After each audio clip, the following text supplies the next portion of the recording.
July 22, 2025 సంవత్సరం మంగళవారం. ఈ వీడియోలో కోలార్ టమోటా ధరలు ఎలా ఉన్నాయో ఈ వీడియోలో తెలుసుకుందాం. ఇక కోలార్లు అయితే వేలంపాటలు అయితే ఇంతవరకు జరుగుతూనే ఉన్నాయి. ఇప్పటి వరకు జరిగిన వేలంపాటల ప్రకారం మాత్రమే ఈ ధరలు.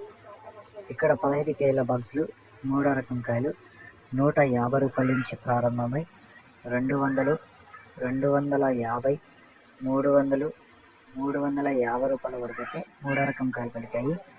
ఇక రెండో రకం కాయలు చూసుకుంటే 400 నుంచి మొదలై 450, 500, 550 రూపాయల వరకు అయితే ఈ రెండో రకం కాయలు అయితే పలికాయి. ఇక ఒకటో రకం కాయలు చూసుకుంటే 550 రూపాయల నుంచి ప్రారంభమై 600, 650 రూపాయల వరకు అయితే పలికాయి. ఇక కోలార్లో ఇప్పటి వరకు జరిగిన వేలంపాటల ప్రకారం టాప్ రేటు 700 టాప్ రేటు.